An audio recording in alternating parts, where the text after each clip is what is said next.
instancia se calentará, se eleva y el fluido, el aire frío baja y constantemente hace ese movimiento y va cediendo calor.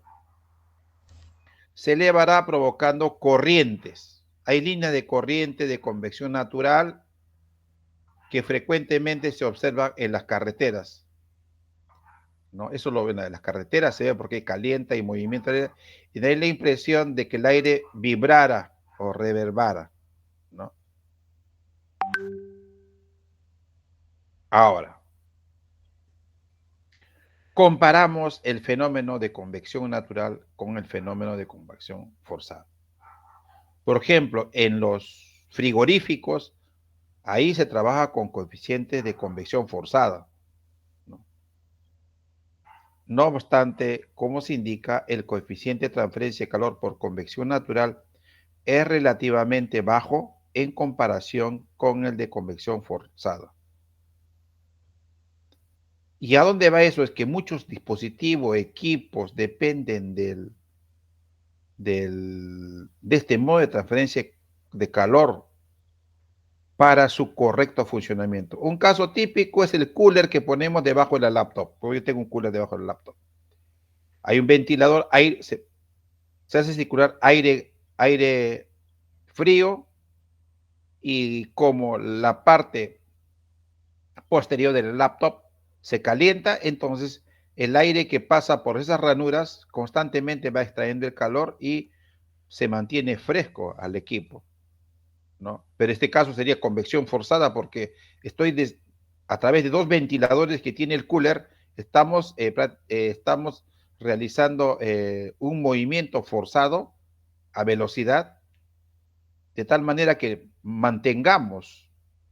extraemos el calor que tiene la parte inferior del laptop para su correcto funcionamiento. Se sabe que todas máquinas, todo equipo en el cual se eleve la temperatura, su eficiencia decae. También es el caso de lo que son los radiadores para la calefacción, los transformadores eléctricos, los equipos expuestos al aire, las tuberías, en un compresor, por ejemplo, ¿no? Un compresor, hay movimientos de masas de aire que van a ayudar a disipar esa forma de calor. Y si, por ejemplo, los motores ven en la parte posterior, ¿qué le ponen? Un ventilador, ¿no? Para que cuando va girando, también accione el ventilador y le va aplicando una corriente de aire a la carcasa del motor con la finalidad de que disipe el calor. Entonces es un fenómeno en movimiento, pero en este caso específico estamos hablando convección natural, movimiento natural en el fluido, el cual por lo general extrae energía del elemento sólido, ¿no? Debido a la diferencia de densidades, porque se va calentando, va subiendo y va bajando, se forman corrientes, líneas de corriente. Ustedes esto ya llevaron en fluido, ¿no? La famosa línea de corriente. Entonces, la forma de poder entender la convección es dibujando, ¿no?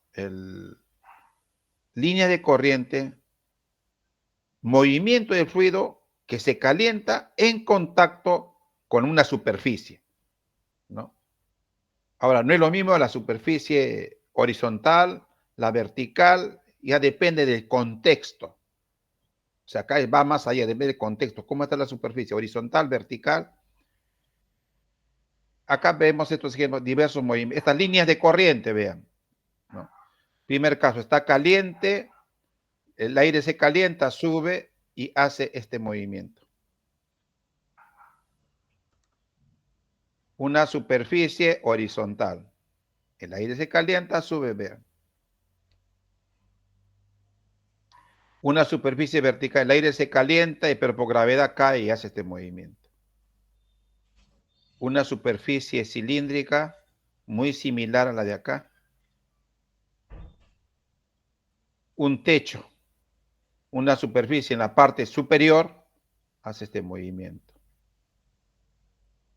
Esto ya ha sido estudiado. Entonces, para la determinación de los coeficientes pendiculares tengo que ver en qué contexto estoy trabajando, ¿no? Y pasamos ahora a presentar los números adimensionales que me permiten determinar, que me permiten controlar la transferencia de calor por convección natural. Uno de ellos es el número de Planck, ¿no? ¿Qué es lo que tiene? La capacidad calorífica, ¿no? Tiene el coeficiente de viscosidad y tiene la conductividad.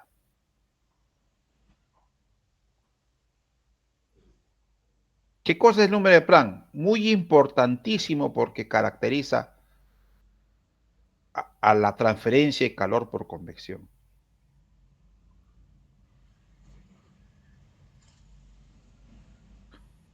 Relaciona las propiedades de viscosidad que tienen que ver con los esfuerzos, con la capacidad que tiene el fluido para soportar esfuerzos cortantes, la conductividad térmica.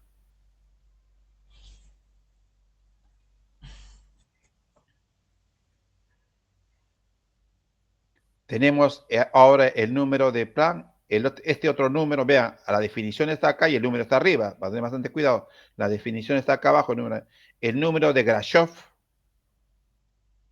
que relaciona las fuerzas de rozamiento con las de inercia, con la de flotación, debido a la diferencia de densidades entre distintos puntos de un flujo no isotérmico. Ahora estamos ya conociendo el número de Planck, propiedades viscosas, conductividad térmica, conocemos el número de Grashof, que relaciona la fuerza de rozamiento, las de inercia, la de flotación, debido a la diferencia de temperaturas entre distintos puntos. ¿De qué depende? El número de Grashof depende de estos parámetros: de dilatación, la gravedad, longitud característica, diferencia de temperaturas y la viscosidad cinemática. Viscosidad absoluta entre la densidad. De acá sale, ¿no? Acá está la densidad al cuadrado, viscosidad al cuadrado. Esto lo podemos a dividir acá y tendríamos la viscosidad cinemática. Entonces, vean, acá depende del beta, un coeficiente de dilatación, de la gravedad, la longitud característica, la diferencia de temperaturas, viscosidad cinemática. Número de Planck, viscosidad, conductividad, fuerza de rozamiento, fuerza de inercia, fuerza de flotación, fenómeno complejo.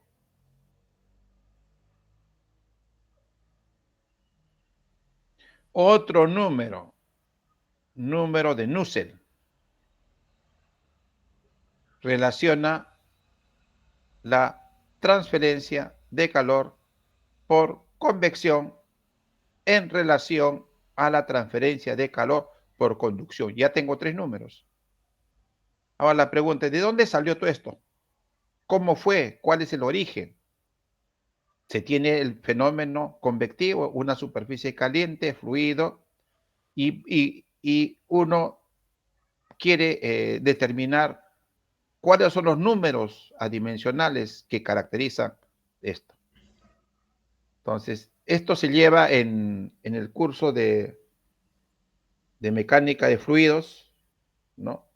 El teorema de Buckingham. Si yo tengo un fenómeno específico, primero voy a hacer una relación entre todas las variables que intervienen en el fenómeno y establecer su número de dimensiones. Entonces, ¿qué interviene? La viscosidad, profesor, muy bien. ¿Qué interviene? La conductividad en la transferencia de calor, muy bien. ¿Qué más interviene? La dilatación volumétrica, profesor, muy bien. La longitud característica en la que ocurre el fenómeno, la diferencia de temperatura, y se aplica una metodología que es el teorema de Buckingham, ¿no? Que deben haberlo llevado en fluidos, ¿no? Ustedes ya han llevado fluidos, ¿no? Si no lo han hecho, no lo han estudiado, ahí tienen el libro del profesor Cifuentes, Sancho, ahí está bien detallado. También hay otro libro que lamentablemente lo he perdido. No tengo los libros, tengo las copias. Yo tenía los originales, pero el libro de Herrera Descalzi de mecánica de fluidos, ¿no?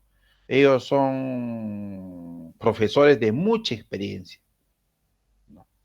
Entonces, cuando vayan por ahí, a lo mejor un familiar que estudió ingeniería, busquen esos libros. El del ingeniero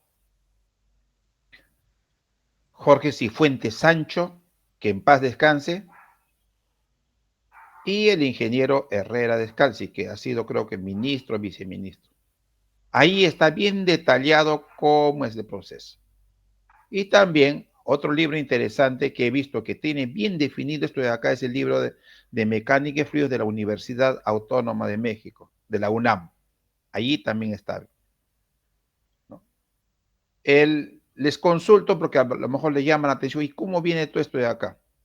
Ahora, si no estudiaron, ponerse al día para poder entender de qué se trata, cómo ha empezado, cómo hicieron los números adimensionales y encontraron el de Planck, el de Grashow, el de Nusselt, ¿no? Entonces, estos tres números, valga la redundancia, forman parte de los que van a caracterizar el fenómeno de transferencia de calor por convección natural. Coeficiente pelicular, longitud característica por la conductividad. Número de Nusselt. ¿Dónde? Dice, acá está. Acá está toda la relación. El material, como les digo, toda esta bibliografía ya está validada, está escrita. Hay muchos libros, ¿no?, de transferencia de calor, ¿no? ¿Qué es lo que tengo que hacer yo como alumno? Lo primero, lo que el profesor pone en el aula virtual, primero aprender eso. Si te da tiempo para más, puedes leer la cantidad de libros que quieras, pero lo primero hay que leer lo que está en el aula virtual. Esto está en el aula virtual. L, ¿qué cosa es? La longitud de superficie en la que ocurre la transferencia de calor. Rho, ¿qué cosa es? Densidad del fluido. K, ¿qué cosa es? Conductividad térmica del fluido, por si acaso, no es de la superficie sólida, del fluido. Los fluidos también conducen, tienen conductividad. Claro que ellos afectan su convección, entonces acá se hace una relación entre la capacidad de transferir de calor por conducción y por convección. Mu, viscosidad calorífica, disculpe, mu, viscosidad térmica del fluido. Cp, capacidad calorífica.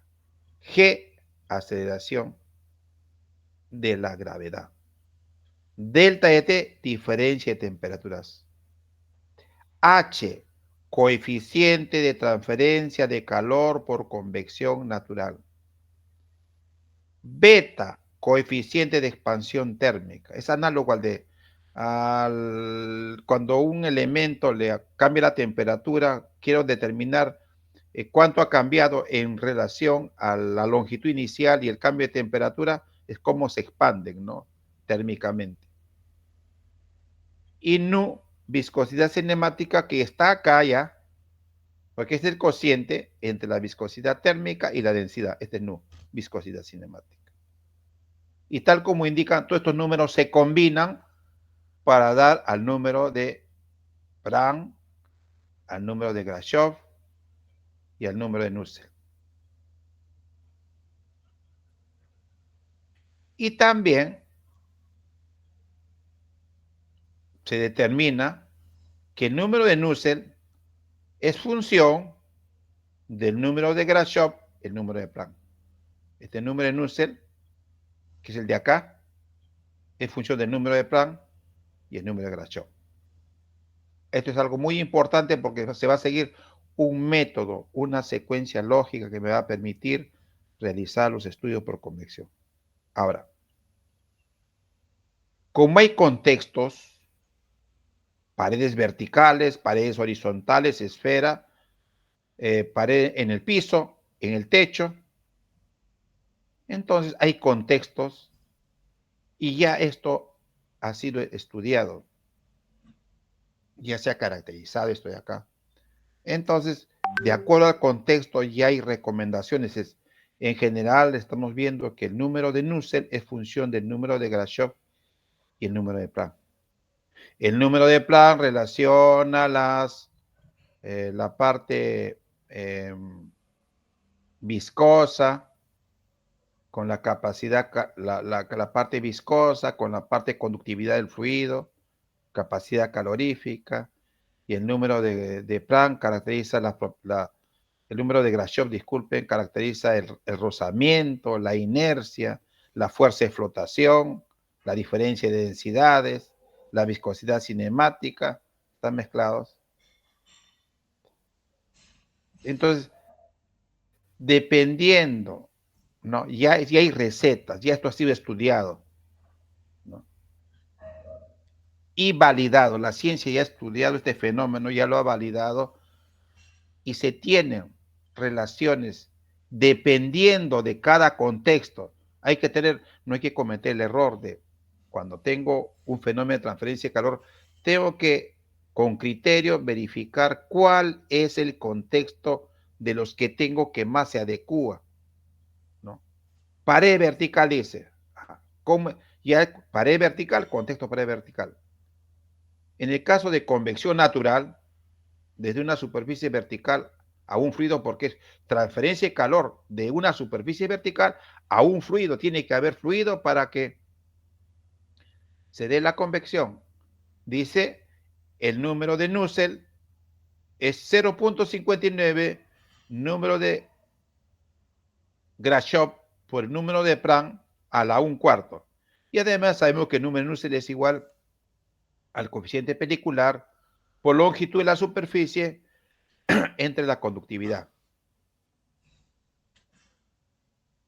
Ahora,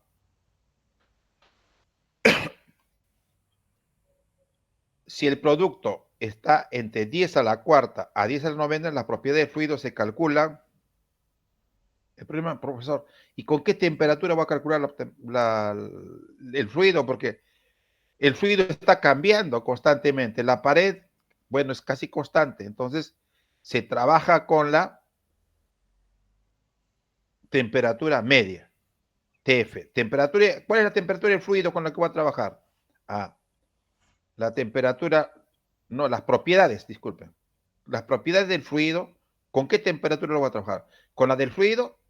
¿Con la de la pared? ¿No? Lo recomendable es tomar la temperatura media entre el fluido y la pared y obtener las propiedades del fluido con esa temperatura. No cometer el error, porque lo primero, el error que me puede conducir es lo que voy a determinar las propiedades del fluido con la temperatura del fluido. Bastante cuidado. La temperatura para calcular las propiedades es la media entre la temperatura del fluido y la temperatura de la pared. Esto voy a aplicarlo sí o sí. Tengo un producto que va entre 10 a la cuarta a 10 a la novena. Pero ¿qué pasa si el producto es alto, va entre 10 a la novena a las 10 a la 12? Cambia el número de Nusselt. Número de Nusselt sería, no usamos el 0.59, sino el 0.13 Grashof por Planck a la 1/3. Y profesor, ¿qué pasa si no tengo, si es menor a 10 a la cuarta este producto? Entonces el número de Nusselt 1.36 Grashof por Planck a la 1/6. O sea, ¿qué es lo que yo debo determinar en un ejemplo? Lo primero, el número de Grashof por el número de Planck. El número de Grashof, ¿cómo lo tenemos? Acá está.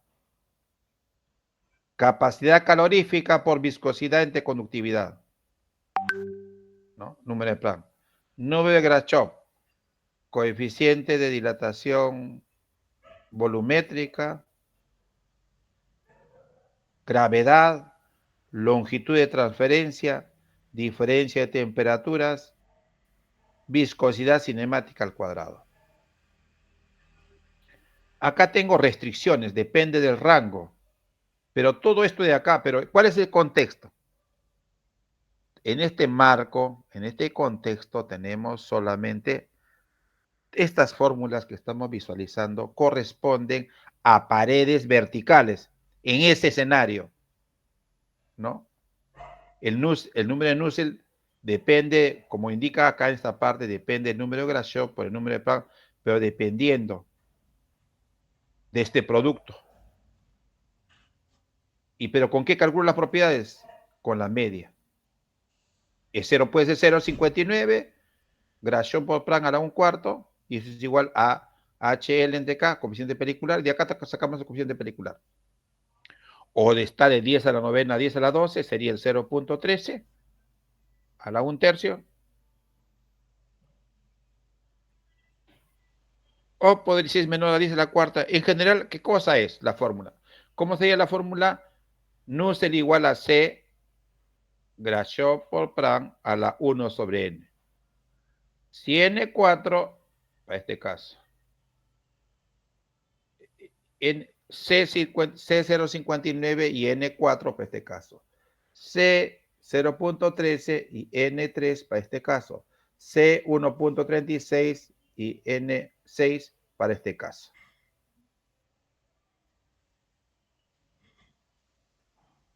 Todo este contexto corresponde, voy a tener que cerrar acá este WhatsApp porque mucho ruido. Disculpen. Mucho ruido, como estoy conectado y tengo muchos cargos, entonces acá hay mucho, mejor lo cierro, mucho ruido me